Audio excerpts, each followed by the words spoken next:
ഷുക്കൂർ വധക്കേസ് സിബിഐക്ക് വിടാനുള്ള നടപടിക്ക് ഹൈക്കോടതിയുടെ സ്റ്റേ. വിവരങ്ങളുമായി സാലിഹ് മുഹമ്മദ് ചേർന്നുണ്ട്. സാലി, വിധിയുടെ വിവരങ്ങൾ. സൗമ്യ, ഷുക്കൂർ വധം സിബിഐ അന്വേഷിക്കണമെന്ന് ആവശ്യപ്പെട്ട് മാതാവ് സമർപ്പിച്ച ഹർജിയിലായിരുന്നു സിംഗിൾ ബെഞ്ചിന്റെ ഒരു ഉത്തരവ് ഏതാനും ദിവസങ്ങൾ മുമ്പുണ്ടായത്. സിബിഐ അന്വേഷണത്തിന് ഉത്തരവിട്ടത് ജസ്റ്റിസ് കമാൽ പാഷയുടേതായിരുന്നു അന്നത്തെ ഉത്തരവ്. ഈ ഉത്തരവിനൊപ്പം ചില പരാമർശങ്ങൾ കോടതി നടത്തിയിരുന്നു. അതായത് കണ്ണൂരിലെ നേതാക്കൾക്കെതിരെയായിരുന്നു ഈ പരാമർശങ്ങൾ. പ്രത്യേക അധികാര കേന്ദ്രമായി പ്രവർത്തിക്കുന്നു എന്നടക്കമുള്ള ഗുരുതര പരാമർശങ്ങളായിരുന്നു അന്ന് നടത്തിയത്. അതിനെതിരെ കണ്ണൂരിൽ നിന്നുള്ള P Jayarajan, T V Rajesh MLA എന്നിവർ ഡിവിഷൻ ബെഞ്ചിനെ സമീപിക്കുകയായിരുന്നു. ആ ഹർജി ഇന്ന് പരിഗണിച്ചു. പരിഗണിച്ചപ്പോഴാണ് കോടതി ഇത്തരമൊരു തീരുമാനമെടുത്തത്. സിബിഐക്ക് വിടാനുള്ള തീരുമാനം, സിംഗിൾ ബെഞ്ചിന്റെ ഉത്തരവ് സ്റ്റേ ചെയ്തുകൊണ്ടുള്ള ഒരു തീരുമാനമാണ് വന്നിരിക്കുന്നത്. നാളെ വീണ്ടും കേസ് പരിഗണിക്കുന്നുണ്ട്. അപ്പോൾ മാത്രമേ ഇക്കാര്യത്തിൽ അന്തിമ തീരുമാനം എടുക്കുകയുള്ളൂ. ഏതായാലും സിബിഐ അന്വേഷണത്തിനുള്ള സിംഗിൾ ബെഞ്ചിന്റെ ഉത്തരവിനെ ഹൈക്കോടതി ഡിവിഷൻ ബെഞ്ച് സ്റ്റേ ചെയ്തിരിക്കുന്നു. ഡിവിഷൻ ജസ്റ്റിസ് തോട്ടത്തിൽ ബി രാധാകൃഷ്ണൻ, ജസ്റ്റിസ് അനു ശിവരാമൻ എന്നിവരടങ്ങുന്ന ബെഞ്ചിന്റേതാണ് സ്റ്റേ. കേസിന്റെ പശ്ചാത്തലം കൂടി പരിശോധിച്ചാൽ, പ്രത്യേകിച്ച് കോടതിയുടെ ഇങ്ങനെ ഒരു പരാമർശം കൂടി വരുന്ന സാഹചര്യത്തിൽ, സൗമ്യ, ഷുക്കൂർ വധവുമായി ബന്ധപ്പെട്ട് കേരള പോലീസ് അന്വേഷണം നടത്തിക്കൊണ്ടിരിക്കുകയാണ്.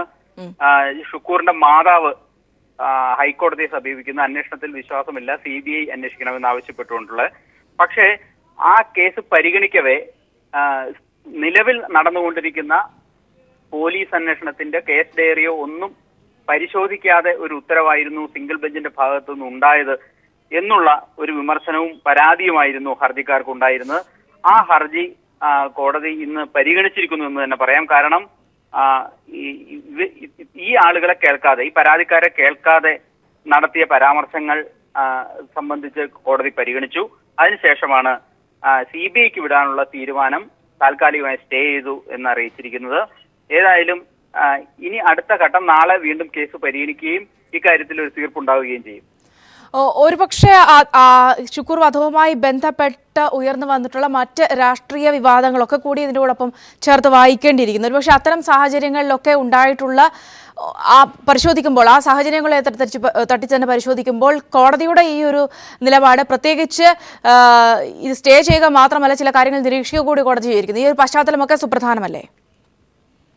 സൗമ്യ, തീർച്ചയായും കണ്ണൂരിലെ CPM നേതാക്കൾക്കും ജനപ്രതിനിധികൾ MLA-മാരടക്കമുള്ള നേതാക്കൾക്കുമെതിരെ വലിയ ആക്ഷേപങ്ങൾ രാഷ്ട്രീയമായി എതിർച്ചേരി ഉയർത്തുകയും ഒക്കെ ചെയ്ത ഒരു കേസാണിത്.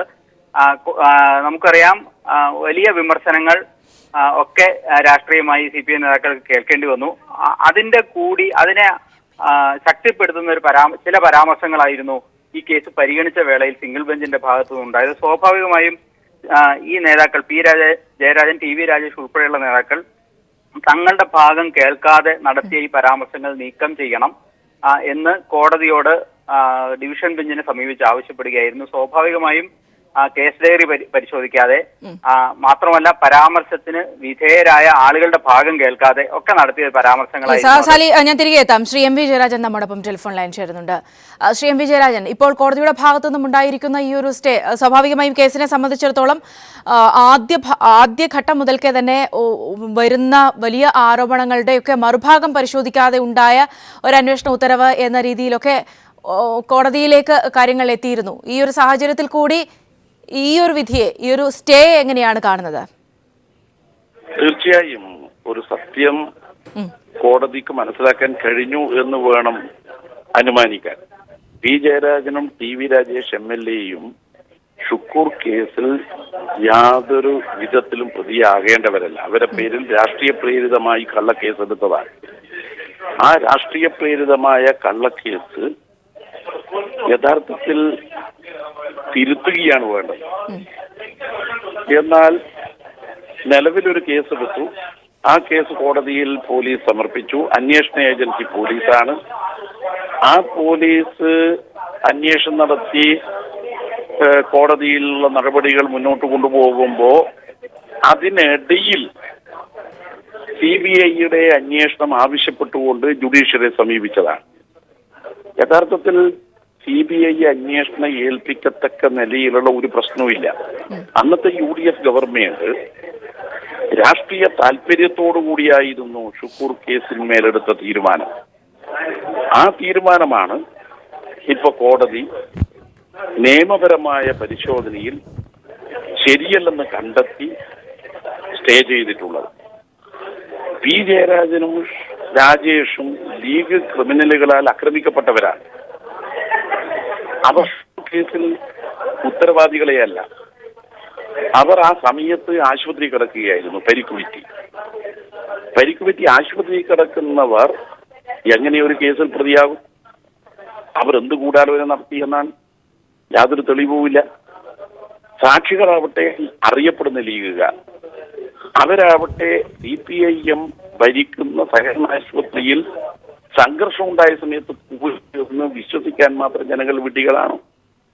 അപ്പോൾ വസ്തുതകളൊക്കെ പരിശോധിച്ചാൽ തന്നെ ലീഗുകാരാൽ ആക്രമിക്കപ്പെട്ട പി ജയരാജനെയും TV രാജേഷിനെയും ഷുക്കൂർ കേസിൽ രാഷ്ട്രീയ പ്രേരിതമായ വിധത്തിൽ പ്രതികളാക്കപ്പെടുകയായിരുന്നു. അത് കേരള പോലീസ് അന്വേഷിച്ചു. കേരള പോലീസ് അന്വേഷിച്ചതിന്റെ അടിസ്ഥാനത്തിൽ ജുഡീഷ്യറിയിൽ അത് പരിശോധിക്കാനിരിക്കുകയാണ്. അതിനിടയിൽ CBIയെ കൊണ്ട് അന്വേഷണം നടത്തിച്ച് ഈ കള്ളക്കേസിന് CBIയുടെ കൂടി കയ്യൊപ്പ് വെക്കാനുള്ള നീക്കമായിരുന്നു രാഷ്ട്രീയ പ്രേരിതമായി തെരഞ്ഞെടുപ്പ് അടുത്ത ഘട്ടത്തിൽ നടത്തിയത്. അതിനൊരു തിരിച്ചടിയാണ് തെരഞ്ഞെടുപ്പിന് ശേഷമാണെങ്കിൽ പോലും ഉണ്ടായിരിക്കുന്നത്. ഇത്തരത്തിലുള്ള രാഷ്ട്രീയ പ്രേരിത തീരുമാനങ്ങൾ നിയമപരമായ പ്രാബല്യമുണ്ടാവില്ല എന്നാണ് ജുഡീഷ്യറിയുടെ ഈ ഇടപെടൽ. അവിടെയാണ് ശ്രീ എം വി ജയരാജൻ നമ്മൾ കണ്ടതാണ് കേസിന്റെ അന്വേഷണ ഘട്ടത്തിലെല്ലാം ഉണ്ടായ കാര്യങ്ങൾ. ജയരാജനെ ചോദ്യം ചെയ്യുന്നു, പിന്നീട് TV രാജേഷിനെ ചോദ്യം ചെയ്യുന്നു, വളരെ നാടകീയമായി ജയരാജന്റെ അറസ്റ്റ്, പിന്നീട് കാര്യങ്ങൾ CBIയിലേക്ക് കൊണ്ടുവന്നെത്തിക്കുമ്പോൾ കേസ് ഡയറി പോലും പരിശോധിക്കാതെ മറുഭാഗത്തിന് പറയാനുള്ളത് എന്താണെന്ന് പോലും കേൾക്കാതെ CBIക്ക് മുന്നിലേക്ക് കേസ് വിടുന്നു. ഇത്തരം സാഹചര്യം ഒരുപക്ഷെ സ്വാഭാവിക ചിന്തയിൽ പോലും ഇത് വലിയൊരു അസ്വാഭാവികത മനസ്സിലാക്കാവുന്ന കാര്യമാണ്. ആ ഒരു കാര്യം നമ്മുടെ ജുഡീഷ്യറിക്ക് മുന്നിലെത്തിയപ്പോൾ അതിനൊന്നുകൂടി വ്യക്തത വന്നിരിക്കുന്നു. അതായത് ഇതുവരെയുള്ള കാര്യങ്ങളിലൊന്നും ഈ പറഞ്ഞതുപോലെയുള്ള ആരോപണങ്ങൾ തെളിയിക്കുന്നതിനോ അല്ലെങ്കിൽ ആ ആരോപണങ്ങൾക്ക് ഉപോത്ബലകമായ യാതൊരു കഴമ്പുമില്ല എന്ന് ജുഡീഷ്യറി തന്നെ കണ്ടെത്തിയിരിക്കുകയല്ലേ? തീർച്ചയായും ജുഡീഷ്യറി അതാണ് കണ്ടെത്തിയിരിക്കുന്നത്. അതുകൊണ്ടാണ് സ്റ്റേ വന്നത്. മറ്റൊരു കാര്യം കൂടിയുണ്ട് ഈ കേസിൽ. സാക്ഷികളായ 2 ലീഗുകാർ മാനേജ്മെന്റായ വിദ്യാഭ്യാസ സ്ഥാപനത്തിൽ ജോലി ചെയ്യുന്നയാൾ ഉൾപ്പെടെയുള്ളവരാണ് സാക്ഷികൾ. ആ സാക്ഷികളുടെ പേരിൽ കണ്ണൂർ മജിസ്ട്രേറ്റ് കോടതിയിൽ ഒരു ക്രിമിനൽ കേസ് എടുത്തു സ്വകാര്യ അന്യായത്തിന്മേൽ. എന്താ കേസിന് അടിസ്ഥാനം? പോലീസിനെ വിവരം അറിയിക്കാത്തത് കൊണ്ടാണ് ഷുക്കൂർ വധം നടന്നത്. രാജേഷിന് മുൻകൂട്ടി അറിയാമായിരുന്നു. ഇതാണല്ലോ ജയരാജനെയും രാജേഷിനെയും കേസിൽ പ്രതിയാക്കുന്നതിന് അടിസ്ഥാനം. അസാധാരണമായ വകുപ്പ് എടുത്ത് ഉപയോഗിക്കുകയായിരുന്നല്ലോ. അങ്ങനെയാണെങ്കിൽ ജയരാജൻ ഇക്കാര്യം നേരത്തെ അറിഞ്ഞിട്ടുണ്ട്, മറ്റൊരാൾ ഫോൺ ചെയ്യുമ്പോൾ ജയരാജൻ കൂടി കേട്ടിട്ടുണ്ട് എന്ന് പറയുന്ന സാക്ഷികൾക്ക് കൂടി ഈ നിയമപ്രകാരം കുറ്റകൃത്യത്തിന് കൂട്ടില്ലേ? ഈ കാര്യം കോടതിയുടെ മുമ്പാകെ നിൽക്കുകയാണ് ഒരു സ്വകാര്യ ന്യായം. അപ്പൊ ഒരു ഭാഗം കേസ് ഡയറി പരിശോധിക്കാതെയാണ് CBI അന്വേഷണത്തിന് വിട്ടത് എന്നതും, മറ്റൊരു കാര്യം ബന്ധപ്പെട്ടവരെ മുഴുവൻ കേൾക്കാതെയാണ് CBIക്ക് വിട്ടത് എന്നതും, മൂന്നാമത്തെ കാര്യം ജയരാജനെയും രാജേഷിനെയും പ്രതിയാക്കുന്നതിന് വേണ്ടിയിട്ട് ഏത് സാക്ഷികളെയാണോ പോലീസ് പ്രോസിക്യൂഷൻ സാക്ഷികളായി വെച്ചത് അവരുടെ പേരിൽ ജയരാജനെയും രാജേഷിനെയും പ്രതിയാക്കാൻ പോലീസ് കണ്ടെത്തിയ അതേ വകുപ്പ് പ്രകാരം കോടതി ഒരു കേസെടുത്തിട്ടുണ്ട്. ഈ എല്ലാ കാര്യങ്ങളും പരിശോധിച്ചു കഴിഞ്ഞാൽ ജയരാജനെയും രാജേഷിനെയും ഷുക്കൂർ കേസിൽ പ്രതികളാക്കിയ നടപടി നിയമപരമല്ല. അതായത് അവിടെ 2 കാര്യങ്ങളാണ് പരിശോധിക്കപ്പെടേണ്ടത്. ഒന്ന്, ഷുക്കൂർ വധം, അതുമായി ബന്ധപ്പെട്ട യഥാർത്ഥ വിവരങ്ങൾ പുറത്തു കൊണ്ടുവരണം. അതോടൊപ്പം തന്നെ ഇത് മറ്റൊരു രീതിയിൽ രാഷ്ട്രീയമായി ദുരുപയോഗം ചെയ്യാൻ വേണ്ടി ചെയ്ത കാര്യങ്ങൾ, താങ്കൾ ഈ പറഞ്ഞതടക്കമുള്ള കാര്യങ്ങൾ, അതും പരിശോധിക്കപ്പെടേണ്ടതുണ്ട്. അപ്പോഴാണ് യഥാർത്ഥത്തിൽ ഇതിന് പിന്നിലെ കാര്യങ്ങൾ പുറത്തു വരികയുള്ളൂ. എങ്കിൽ മാത്രമേ വസ്തുതകൾ പുറത്തു വരികയുള്ളൂ. ഒന്ന്, ഷുക്കൂർ കേസിൽ ജയരാജനെയും TV രാജേഷിനെയും രാഷ്ട്രീയ പ്രതികളാക്കിയ നടപടികളെ കുറിച്ച് അന്വേഷിക്കണം. 2, CBI അന്വേഷണം തെരഞ്ഞെടുപ്പിന് ഏതാനും നാളുകൾക്ക് മുമ്പ് തീരുമാനമെടുക്കുമ്പോൾ അത് കേസ് ഡയറി പരിശോധിക്കാതെ, വസ്തുത പരിശോധിക്കാതെ, തെളിവുകൾ വേണ്ടത്ര ഉണ്ടോ എന്ന് നോക്കാതെ ഈ കാര്യമാണ് വിട്ടത്. അതുകൊണ്ട് തന്നെ ജുഡീഷ്യൽ സ്ക്രൂട്ടനിയിൽ ഇത് നിയമപരമല്ലെന്ന് ബോധ്യമായി. അതുകൊണ്ടാണ് സ്റ്റേ വന്നത്. ഇനി ഇതിനു പിന്നിലുള്ള മറ്റ് നിയമപരമായ വശങ്ങൾ കൂടിയുണ്ട്. CBIക്ക് മുന്നിലേക്ക് കാര്യങ്ങൾ എത്തിക്കേണ്ട ആവശ്യമില്ല എന്ന് കോടതി നിരീക്ഷിച്ചിരിക്കുന്നു. അതിന്റെ മറ്റ് നിയമവശങ്ങൾ കൂടി പരിശോധിക്കണമെന്ന് കോടതി പറയുന്നുണ്ട്. പക്ഷേ കേസ് ഇപ്പോഴും പല ദിശകളിലേക്ക് തിരിച്ചൊരു ഭാഗം ഇപ്പോഴും അവശേഷിക്കുകയാണ്. അത്തരം കാര്യങ്ങളിലൂടെ തുടർന്ന് അങ്ങോട്ടും നിയമത്തിന്റെ നീതി ഉണ്ടാകുമെന്ന് കരുതുന്നു. പിന്നെ നിയമത്തിന്റെ ഇടപെടൽ ഉണ്ടാകുമെന്ന് തന്നെയാണ് ഞങ്ങൾ കരുതുന്നത്. കാരണം ജയരാജന്റെയും രാജേഷിന്റെയും പേരിൽ കേസ് തൽക്കാലം കുറ്റപത്രം വായിച്ചുകൊണ്ട് മുന്നോട്ട് പോകേണ്ടതില്ലെന്ന് മറ്റൊരു കേസിൽ ഹൈക്കോടതി സ്റ്റേ ചെയ്തിട്ടുണ്ട്. അപ്പൊ പ്രഥമ ദൃഷ്ടിയ ജയരാജന്റെയും രാജേഷിന്റെയും പേരിലെടുത്ത കേസിന്റെ തുടർ നടപടികൾ നിയമപരമായി നിലനിൽക്കുമോ എന്നുള്ളത് തീർച്ചയായും പോലീസ് അന്വേഷിക്കേണ്ടതുണ്ട്. അപ്പൊ അങ്ങനെ പോലീസ് അന്വേഷണം സത്യസന്ധമായി നടന്നാൽ ജയരാജനും രാജേഷും നിരപരാധികളാണ് എന്നുള്ള കാര്യം ബോധ്യമാവും. ഷുക്കൂർ കേസിൽ കളവായി പ്രതികളാക്കപ്പെട്ട മറ്റു പ്രതികളുടെ നിരപരാധിത്വം ബോധ്യമാവും. അപ്പോ ജുഡീഷ്യറിയുടെ മുമ്പാകെ ജയരാജന്റെയും രാജേഷിന്റെയും നിരപരാധിത്വം ബോധ്യപ്പെടുത്താനും മറ്റു പ്രതികളെ രാഷ്ട്രീയ പ്രേരിതമായി ഉൾപ്പെടുത്തിയത് അവരെ ഒഴിവാക്കി കിട്ടാനുമുള്ള തുടർ നിയമ നടപടികൾ സ്വീകരിക്കും.